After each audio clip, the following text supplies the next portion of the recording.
ओम मंडली भारत माता शिव शक्ति अवतार।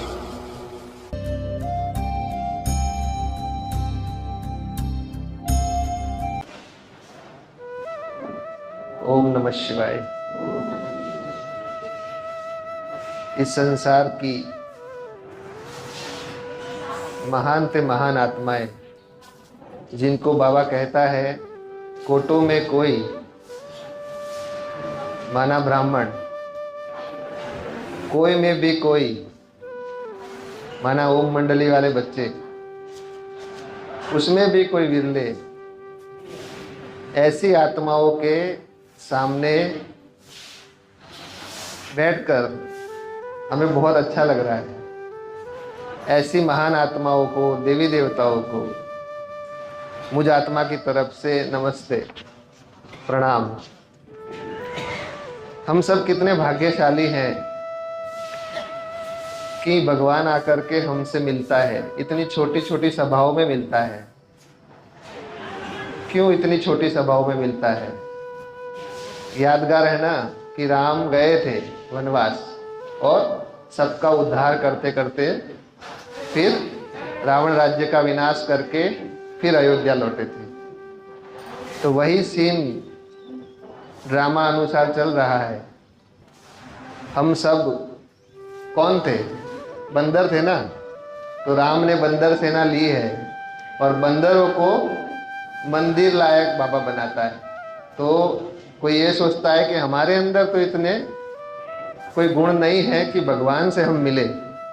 ऐसे सोचते हैं ना, अपने आप को ऐसे सोचते हैं कि इतने बड़े बड़ी महान आत्माएं, इतने बड़े बड़े महारथी बैठे हुए हैं और उनको छोड़ करके बाबा हमसे मिलता है और हमारे अंदर इतने गुण नहीं है। पर बाबा बोलता है कि ऐसे बंदरों को ही मैं मंदिर लायक बनाता हूँ, तभी तो भगवान बाप सिद्ध होगा। अच्छी आत्माओं को अच्छा बना देगा तो कैसे भगवान सिद्ध हो जाएगा हैं? तो ऐसे बंदर जैसी आत्माओं को, माना राम की सेना को, भगवान मंदिर लायक बना देता है। ऐसी हम सब महान आत्माएं हैं जो कल बाबा से मिले।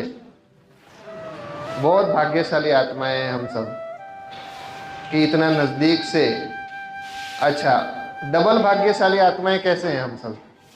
क्योंकि अभी तक 1969 से लेके 2017 तक शिव बाबा का बोलने का पाठ चल रहा था।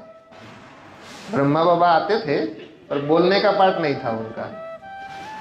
तो हम तो डबल भाग्यशाली हैं कि शिव बाबा से भी मिलते हैं और ब्रह्मा बाबा से भी मिलते हैं। बहुत भाग्यशाली आत्माएं कि जिनको साकार की पालना मिल रही है। हम सब सोचते थे कि हमने साकार बाबा की पालना नहीं ली, तो बाबा ने मुरली में पहले से ही बोल के रखा था, आदि में साकार की लीला चली, अंत में भी साकार की लीला चलेगी। सिर्फ एडिशन शिव शक्ति स्वरूप होगा। क्या बोला? एडिशन शिव शक्ति स्वरूप होगा, मतलब चोला जो होगा वो शिव शक्ति का होगा, पर साकार मिलेगा। ये क्लियर बोल दिया है। फिर भी समझ में नहीं आ रहा है। वो सबके अपने अपने भाग्य की बात है, क्योंकि बाबा बोलते पेट भर गया है और जिनको भूख है वो आएंगे। तो ऐसे आदि सो अंत करने वाली महान आत्माएं हम सब हैं। बहुत भाग्यशाली आत्माएं हैं कि इतने छोटे से ग्रुप में बाबा से मिलते हैं। बाबा कहते हैं कि आने वाले समय में ये संगठन विकराल रूप धारण करेगा। बोला था ना कि अंत में दृष्टि का पाठ चलेगा, लाखों लोग बैठे होंगे, बाबा आएंगे, सिर्फ दृष्टि दृष्टि देख के और चले जाएंगे। बोला हुआ है ना। और बाबा मिलेंगे, क्यों लगेगी लंबी, ऊपर से लेके नीचे तक। वो सारा पाठ अभी बज रहा है और आगे चल के बजने वाला है। तो हम सब पहले आ गए हैं, तो अपने लिए सब ताली बजाएं।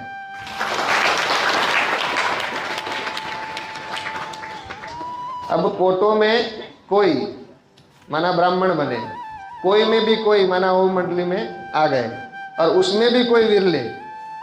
अब उसमें आना है, हाँ?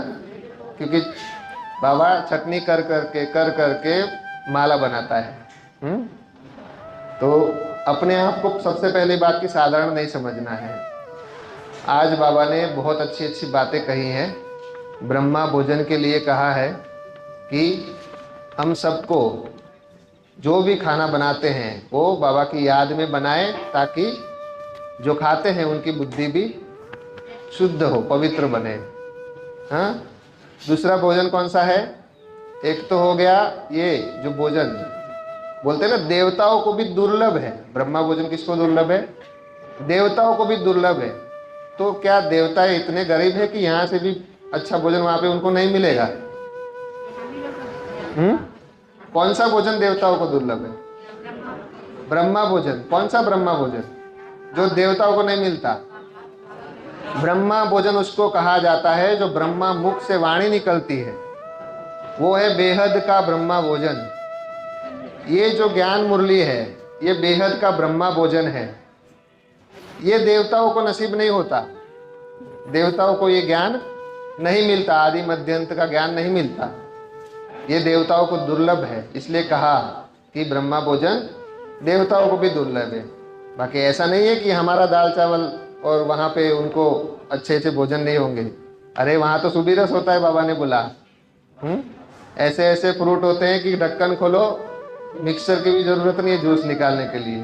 तो वो तो बहुत अच्छा भोजन करते हैं, यहाँ से भी शुद्ध पवित्र। पर ये ब्रह्मा भोजन की बात है, बेहद का ब्रह्मा भोजन जो उनको देवताओं को दुर्लभ है। तो ऐसा ब्रह्मा भोजन हम करेंगे सब बैठ करके। और कैसे करेंगे? आत्मिक स्थिति में बैठ करके करेंगे कि बाबा ने मेरे लिए वतन से चिट्ठी भेजी है, सिर्फ मेरे लिए भेजी है। यहाँ कोई नहीं बैठा है, ये सोचना है कि यहाँ मैं अकेला बैठा हूँ और मेरे बाबा ने मेरे लिए चिट्ठी भेजी है। और निमित्त जो आत्मा है, भाई है, वो बाबा की मुरली सुना रहा है। बुद्धि बाबा की तरफ रहनी चाहिए, ठीक है? तो अपने को आत्मा समझकर सब बैठेंगे कि मैं आत्मा इन कानों से सुन रही हूँ। इस स्थिति में अंत तक बैठना है, जब तक मुरली नहीं खत्म होती तब तक अटेंशन बार बार, फिर वापस अटेंशन चला जाए, फिर याद करना है, फिर स्मृति लानी है कि मैं आत्मा इन कानों से सुन रही हूँ, मेरे बाबा की मुरली सुन रही हूँ। तो ब्रह्मा भोजन शुद्ध होना चाहिए। मतलब हाँ, जब भी किसी को ज्ञान सुनाओ तो बाबा की याद में सुनाओ।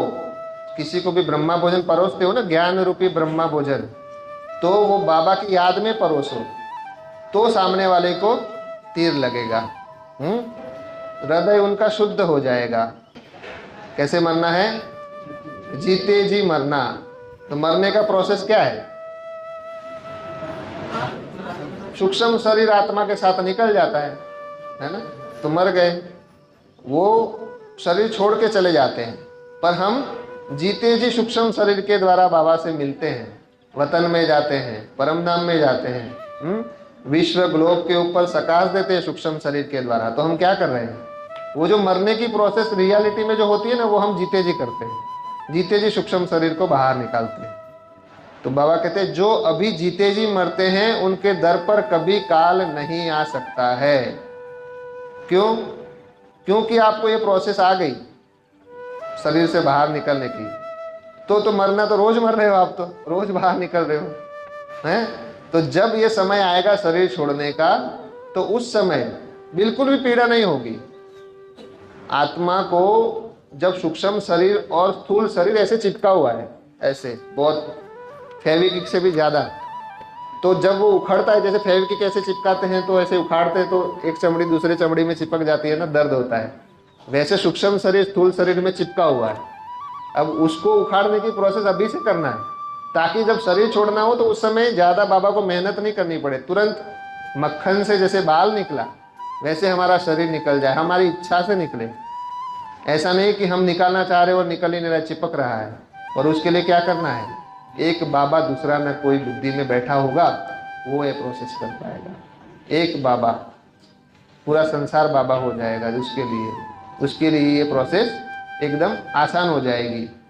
बुद्धि पूरी तरह बाबा में होगी, किसी भी देहधारी में नहीं होगी, ना ही किसी वस्तु पदार्थ में नहीं होगी। तो ऐसे अभ्यासी आत्माएं जो माला का मणका बनती है, वो आत्माएं यहीं पे ही जीते जी मरना सीख जाती है। तुम यहाँ आए हो मरना सीखने। क्या सीखने आए हो? तो मरना आ गया तो लौकिक में ब्राह्मण क्या करते हैं? ज्ञान सुनाते हैं ना। पहले जो भी टीचर्स हुआ करते थे तो वो ब्राह्मण ही हुआ करते थे, तो वो कहाँ का यादगार है? यहीं का ही यादगार है। तो हम सब ब्राह्मण कैसे हैं? क्योंकि हम आदि मध्य अंत का ज्ञान जो बाबा ने हमको दिया है वो हम सबको सुनाते हैं। तो बाबा कहते हैं कि जब प्रदर्शनी में जाओ तो बुद्धि में यह याद रहनी चाहिए कि हम पहले कैसे शूद्र थे, अभी ब्राह्मण बने हैं, फिर देवता सूर्यवंशी चंद्रवंशी बनेंगे। क्या बनेंगे? देवता सूर्यवंशी चंद्रवंशी बनेंगे। तो जब बाबा पूछते थे कि राम कौन बनना चाहता है तो कोई हाथ नहीं उठाता था, उठाता था। और लक्ष्मी नारायण कौन बनना चाहता तो सब पूरी सभा हाथ उठा दी। तो उस समय उतनी बुद्धि नहीं थी। क्या सोचते थे कि सतयुग से सीधा चंद्रवंश में नहीं जाएंगे, सीधा द्वापर युग में जाएंगे। यही हुआ ना। सतयुग वाले क्या चंद्रवंशी नहीं बनेंगे? हैं? बनेंगे ना। वही सूर्यवंशी आत्माएं चंद्रवंशी भी बनती हैं, द्वापर युग की भी बनती है, कलयुग की भी बनती है। तो ये सोचना कि हम तो चंद्रवंशी नहीं बनेंगे, मतलब आप सतयुग से सीधा द्वापर में जाने वाले हो, त्रेता युग में नहीं आने वाले। क्या किस में बुद्धि लगी रहे? ज्ञान चलता रहे, मंथन करते रहे। पर होता क्या है? मुरली सुनी है, फिर बाबा मुरली में बाबा क्या बोलते हैं कि सागर गहराई में जाओगे तो क्या मिलेगा? मोती मिलेगा, और ऊपर ऊपर तैरोगे तो मछली मिलेगी।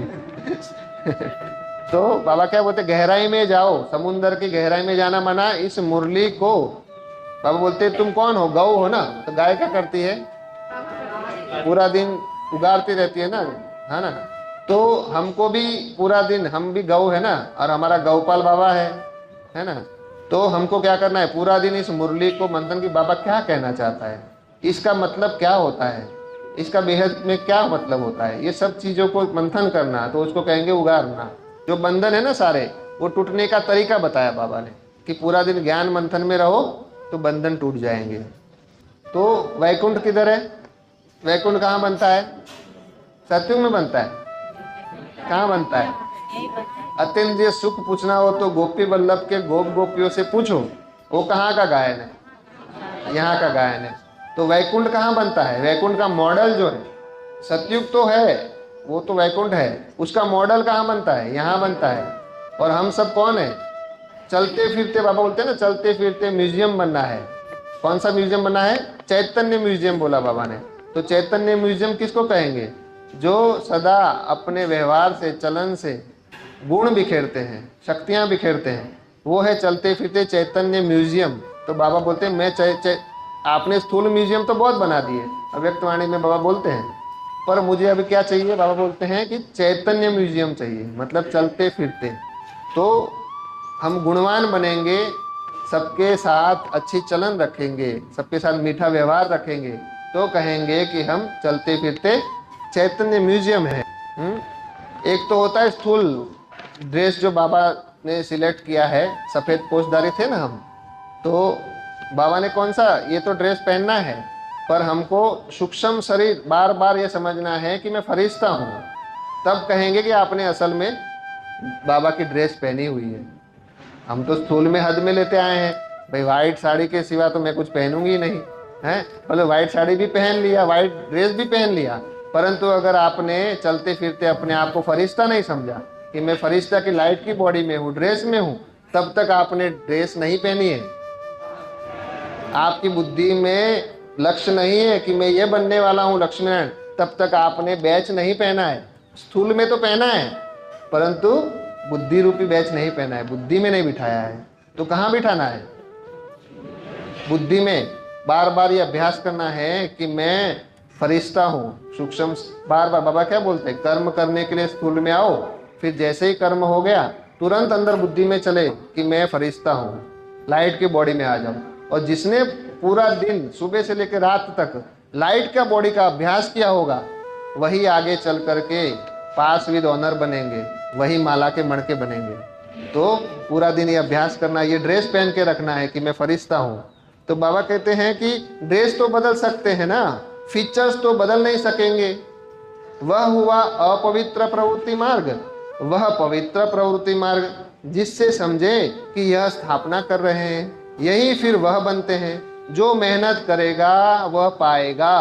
कौन सी मेहनत? अभी जो बताई, पूरा दिन मैं आत्मा सुन रही हूँ, मैं आत्मा इन आंखों से देख रही हूँ, मैं फरिश्ता के ड्रेस में हूँ, ये अभ्यास, ये मेहनत है। जो मेहनत करेगा वही पाएगा। कौन से स्टूडेंट को याद करेंगे? हाँ, जो बाप समान बनने का अभ्यास करते हैं। बाप कैसा है? फरिश्ता है, लाइट बॉडी में है। तो हम लाइट बॉडी में, अभी बाबा कहाँ बैठे हैं? शिव बाबा कहाँ बैठे हैं? वतन में बैठे हैं ना, संपूर्ण ब्रह्मा में बैठे हुए हैं, लाइट बॉडी में है। तो हमको भी वैसा बनना है, चलता फिरता फरिश्ता। क्या लिखना है?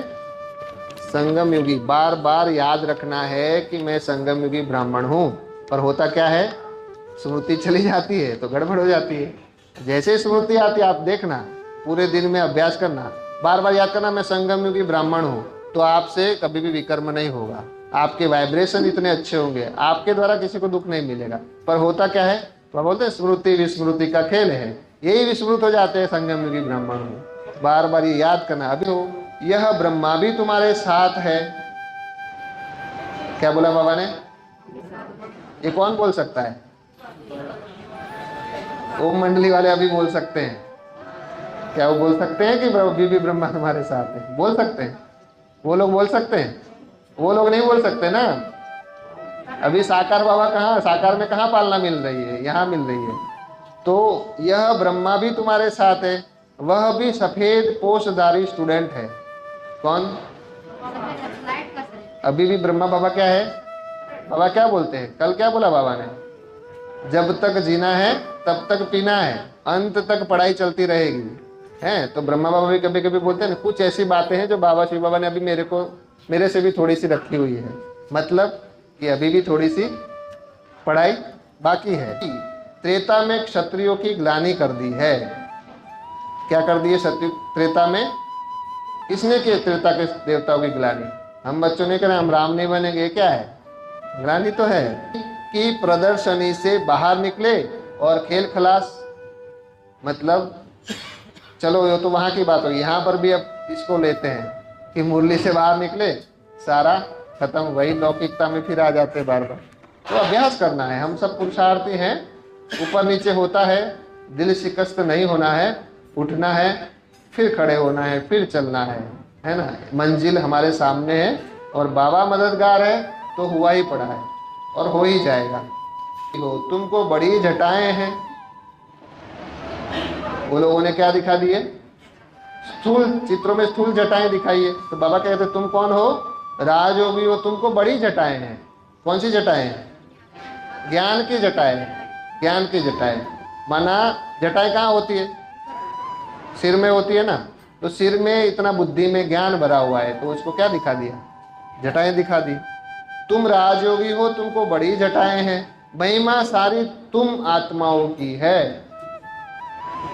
किसकी है?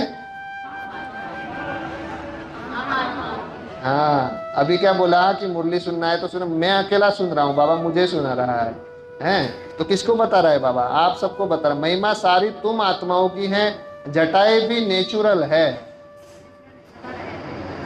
जटाएं भी क्या है? नेचुरल है। नेचुरल मतलब स्कूल में जटाएं लेके घूमना है क्या?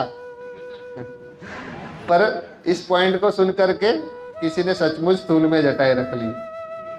ऐसे भी ब्राह्मण बच्चे बाबा के।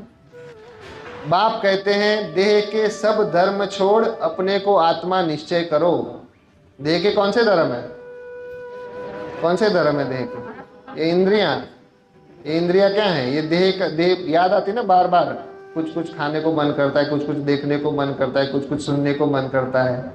तो अभी किसका राज्य है? इंद्रियों का राज्य है। प्रजा का राजा के ऊपर राज है। तो जब हम इंद्रियों को कंट्रोल करेंगे, मतलब कि जब हमारी आत्मा इंद्रियों को चलाएगी, मतलब ये नहीं खाना तो नहीं खाना, मन बोल रहा है कि कोई बात नहीं आज का दिन चला लेंगे, पर आत्मा बोलती नहीं नहीं ये आपके लिए नुकसान कारक है, और आपने बात मान ली आत्मा की, तो कहे समझना कि आपका आत्मा का कंट्रोल है, आपकी आत्मा राजा बन रही है। पर अभी भी कंट्रोल नहीं हो रहा है तो फिर पुरुषार्थ करके उसको कंट्रोल करना है। सिर्फ खाने का एग्जाम्पल दिया है, बात बहुत सारी सूक्ष्म की बातें हैं। जीते जी मर जाओ, बाप आकर जीते जी मरना सिखलाते हैं। तो बाबा ने क्या सिखाया हमको? अव्यक्त बाप दादा ड्रिल कराते थे ना, हैं? 1 सेकंड में परमधाम चले जाओ, 1 सेकंड में सूक्ष्म वतन, 1 सेकंड में सतयुग में। कैसे जाते थे? मन बुद्धि से फरिश्ता बनकर जाते थे। तो बाबा ने सिखाया हमको फरिश्ता बनना। बाप आकर जीते जी मरना सिखलाते हैं। बाप कहते हैं मैं कालों का काल हूं, तुमको ऐसा मरना सिखलाता हूं जो कभी तुम्हारे दर पर काल न आ सके। इधर काल किसको कहा गया है? जो अचानक मृत्यु हो जाती है ना, तो जब हमको सूक्ष्म शरीर से बाहर निकलना आ गया तो हम जब चाहे निकल सकते हैं। अचानक मृत्यु हो सकती है? नहीं हो सकती। तो सतयुग में क्या होता है? खुद ही स्वेच्छा से बाबा ने बोला कि 7 दिन पहले सभा मतलब अपने परिवार को बिठाया जाएगा कि मैं अभी शरीर छोड़ने वाला हूँ और इस घर में जाने वाला हूँ, यहाँ तक बता देते हैं। और यहाँ पे पता चले कि वहाँ जाने वाला हूँ तो वहाँ लेने पहुँच जाएंगे, ये हमारा है, दादा अलाउ। तो वहाँ पे ऐसा नहीं होता, वहाँ पे बाप बता के शरीर छोड़ते, इसलिए बोलते हैं वहाँ को अमर लोग बोलते हैं उसको, हैं? मृत्यु लोग नहीं बोलते। अच्छा, किस किस को याद रहा कि मैं आत्मा इन कानों से सुन रही हूँ? जरा हाथ उठाएंगे। 50% भी नहीं है। याद रखो, बार बार संकल्प करो। संकल्प करना और कुछ नहीं करना कि मैं आत्मा इन कानों से सुन रही हूँ। फिर देखना मुरली एकदम अंदर उतर जाएगी। क्यों? जितना हम यहाँ पे आप आत्मा समझोगे तो वो बहुत बड़ी सेवा कर रहे हो आप। कैसे सेवा कर रहे हो? जैसे ही आत्मा समझोगे आपके अंदर से पवित्र वाइब्रेशन निकलता है, वो किरणें निकलती है, वो पूरे विश्व में फैलती है। ये बहुत बड़ी सेवा है। आपको लगता है आत्मा समझना बाबा बार बार क्यों हर मुरली में बोलता है? बहुत बड़ी सेवा है। आप जब आत्मा समझते हो तो आपके अंदर पॉजिटिव वाइब्रेशन निकलता है, पवित्र वाइब्रेशन निकलता है। और ये सेवा जो करेंगे वो नंबर पाएंगे। पूरा दिन मैं आत्मा हूँ, मैं आत्मा हूँ, अंदर से बोलना नहीं है, मुंह से, अंदर समझना है। किसी को पता भी नहीं चला कि अंदर अंदर गुप्त पुरुषार्थ क्या चल रहा है। आप नॉर्मल कर्म कर रहे हो, नॉर्मल बातें कर रहे हो, पर आपके अंदर ये अजपा जाप चलता रहे कि मैं आत्मा हूँ, मैं आत्मा। समय बाकी थोड़ा है। कब की वाणी है? 69 के पहले की। समय थोड़ा है, ज्ञान है ही तुम्हारे लिए। चलो, उस समय तो बाबा को यज्ञ इतना लंबा चलाना था। संगम युग 100 साल का बाबा ने बोला है। तो बच्चे बोलते बाबा तो कब से बोल रहा है, पर अब तो 100 साल खत्म होने को आया कि नहीं आया? आ गया ना, समय नजदीक आ गया है। इसलिए अब तो गफलत नहीं करनी है, क्योंकि बाबा ने संगम युग को 100 साल पहले से बोल के रखा है। और जो 125 का बोला है, जो 25 साल है, वो तो श्री कृष्ण के साथ रहना है। 125 साल का बोला ना बाबा ने अभी तीसरे रथ के द्वारा संगम युग, तो वो जो 25 साल है वो किसके साथ रहेंगे? वो तो श्री कृष्ण के साथ। हम सब वहाँ पे बोला ना अतीन्द्रिय सुख पूछना हो तो गोपी वल्लभ, वो अतीन्द्रिय सुख में वो रहने वाले। बोला ना एक जन्म, बाबा बोलते ना कि सेकंड में मुक्ति, जीवन मुक्ति है। तो सेकंड में रहता हूँ तो क्या मुक्त हो गए? जीवन मुक्ति मिल गई। वो पल जो होगा, वो महान आत्मा है, जो विशेष आत्मा है, जो श्री कृष्ण के साथ रहेंगी, उसके साथ उसको गोद में उठाएंगी, वो अतीन्द्रिय सुख का अनुभव करेंगे। उस समय उनको देह दुनिया सब कुछ भूल जाएगा, हैं? तो आप ऐसे हो ना, सबको श्री कृष्ण को हाथ में गोद में लेना है कि नहीं लेना है? सबको लेना है। बाप के पास जो माल है वह मिलता रहेगा, ड्रामा अनुसार। तो सब बोल रहे हैं कि ज्ञान तो समाप्त हो गया, पढ़ाई खत्म हो गई। और बाबा ने मुरलियों में, कितनी मुरलियों में बोला है, जब तक जीना है तब तक पीना है, हैं? और बोलते हैं क्या हो गया? ज्ञान पूरा हो गया। अरे सागर है, सागर का ज्ञान कभी समाप्त होता है? कभी नहीं होता। जैसे अभी बोला ना कि आप कोई भी कर्म कर रहे हो, किससे बात कर रहे हो, क्या पर अंदर अंदर क्या चले, मैं आत्मा हूँ या आप किस आत्मा से बात कर रहे हो, ये बार बार अंदर हमको घोटना है। और अपनी घोट तो नशा चढ़े, ये अपनी घोटना है, बार बार अपनी घोटो, मैं आत्मा हूँ। कल्प कल्प पुरानी दुनिया को नई दुनिया बनाना, राजयोग सिखाना बाप का ही काम है। तो क्या पूरी दुनिया ने राजयोग सीख लिया? और ये काम किसका है? बाप का है। तो क्या बच्चे सिखला सकते हैं? तो ये तो बोलते हैं कि बाबा चला गया है। अच्छा, चलो मान लो कि मान लो बाबा चला गया वतन में, हैं, तो सारी दुनिया भगवान को गाली नहीं देंगी, हमने क्या गुनाह किया था जो आप हमसे मिलने नहीं आए, के पूरा भारत पड़ा हुआ था, हैं, काश हमको भी बुलाते तो हम भी आ जाते हैं। ऐसा बोलेंगे कि नहीं बोलेंगे? बोलेंगे ना। तो क्या बाबा ऐसी उलझना लेगा उन लोगों से? नहीं लेगा। आज बोलते हैं बाबा इधर उधर ऐसे ऐसे कैसे जा सकते हैं? क्यों नहीं जा सकते? भगवान अपने बच्चों से मिलने क्या बोला? सबरी, अच्छा सबरी बाबा के पास आई थी कि राम के पास आई थी कि राम सबरी के पास गए? है ना? तो अभी सबरियों के पास राम नहीं जाएगा क्या? है? तो अभी ऐसा निराकार शिव बाबा राम, ऐसी सबरियां, ऐसी ऐसी माताएं हैं जो 15-15 साल 20-20 साल से ज्ञान में चली है, एक बार भी बाबा से नहीं मिली। ऐसी माताओं से बाबा नहीं मिलेगा? जा जाके मिल रहा है, मिलेगा और मिल रहा है। अभी तो देखो पूरे राज्य जितने भी थे लगभग मेजोरिटी हो गए हैं, कुछ थोड़े से बचे हैं, वो भी बाबा ने बोला 2024 में फिनिश करो। तो मतलब उसका मतलब क्या होता है? समय का इशारा है कि 2024 तक बाबा मिलन। फिर बाबा ने बोला फिर भी अगर 1-2 राज्य रह गए तो जनवरी फरवरी मार्च तक खत्म करना, उससे ज्यादा नहीं। मतलब 1 अप्रैल जो नया फाइनेंशियल ईयर शुरू होगा वहां से फिर शायद हो सकता है फिर ड्रामा है, कुछ भी हो सकता है, पर बाबा का इशारा तो यही कह रहा है अभी वर्तमान समय। फिर बाबा आगे बताएगा। कल्प कल्प पुरानी दुनिया को नई दुनिया बनाना, राजयोग सिखाना बाप का ही काम है कि बच्चों का काम है? तो राजयोग सीख गए? नहीं सीखे ना अभी तक। सीख जाते तो मुक्ति, जीवन मुक्ति मिल जाती, है ना?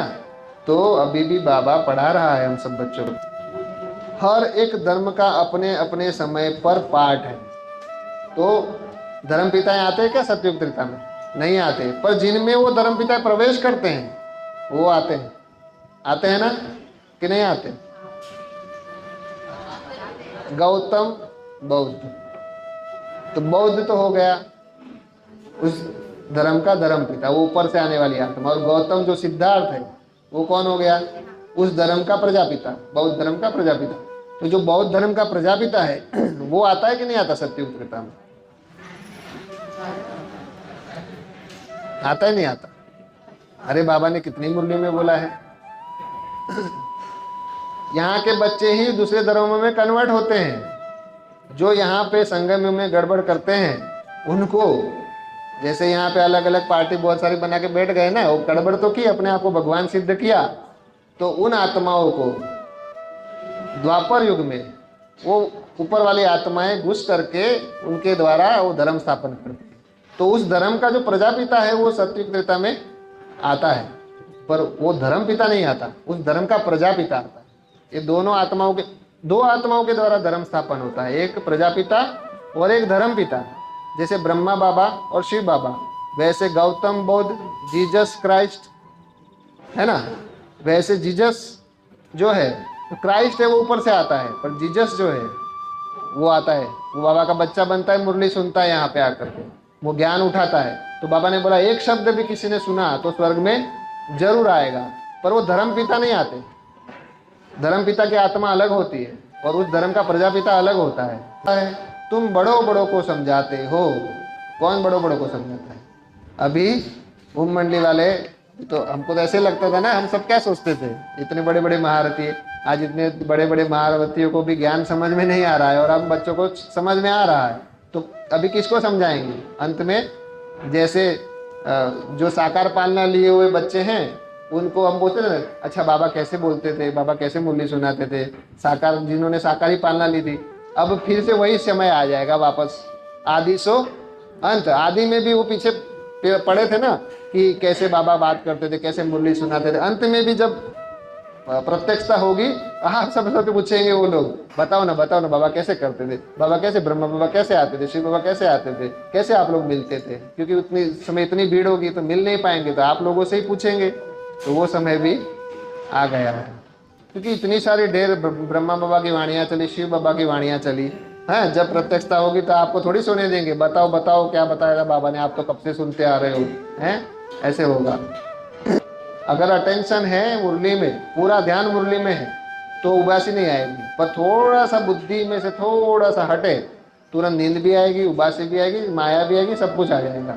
इसलिए पूरा अटेंशन।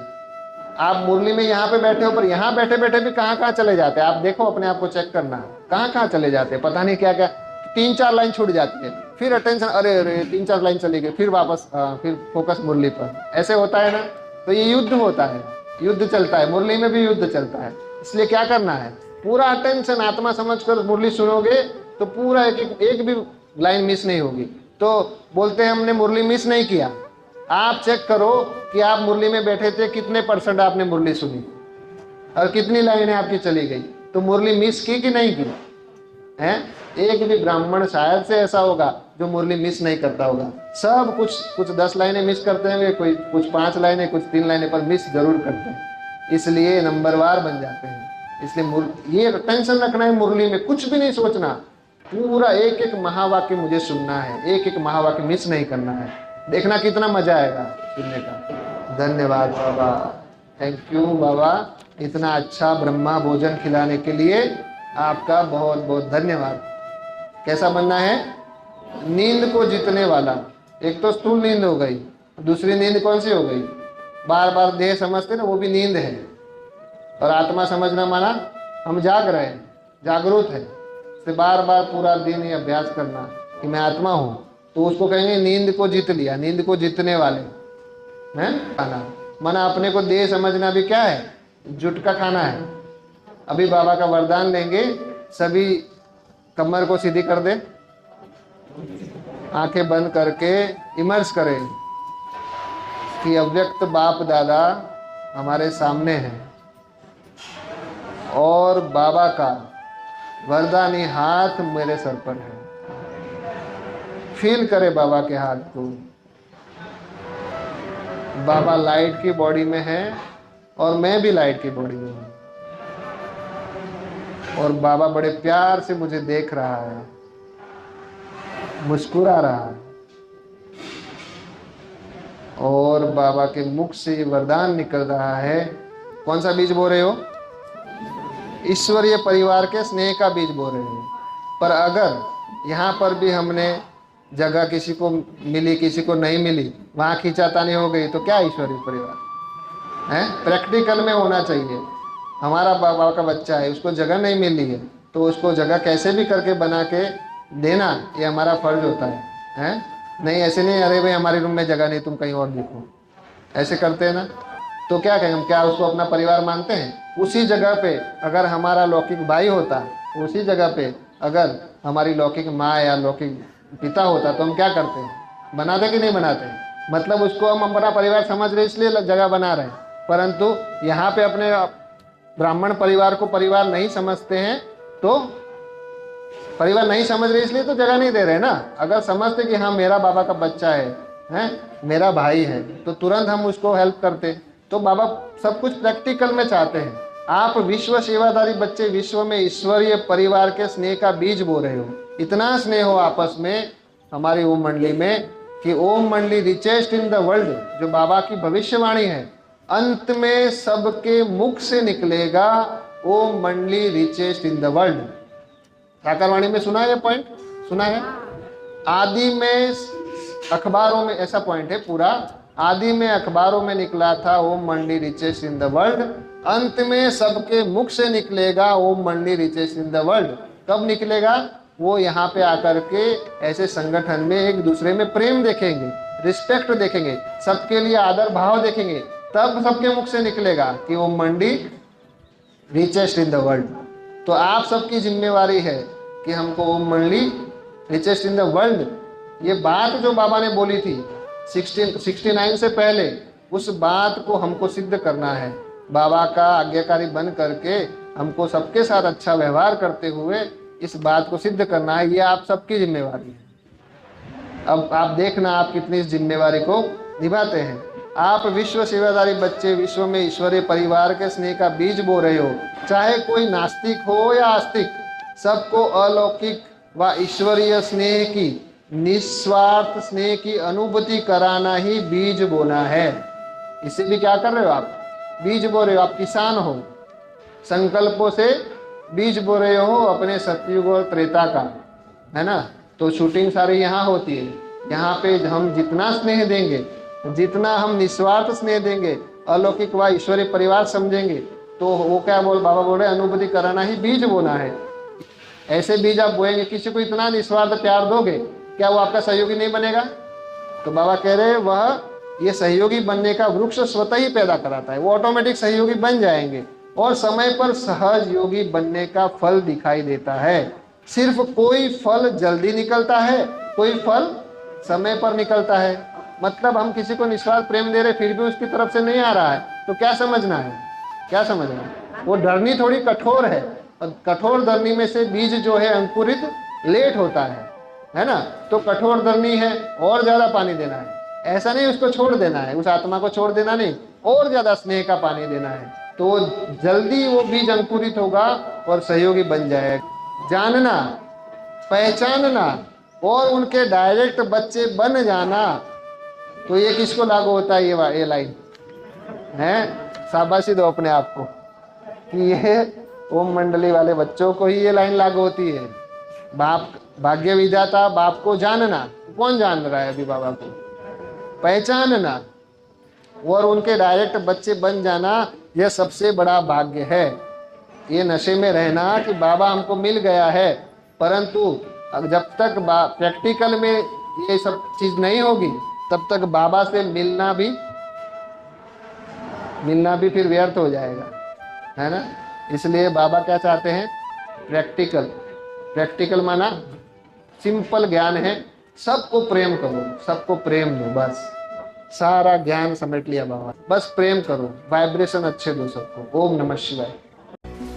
ओम मंडली भारत माता शिव शक्ति अवतार।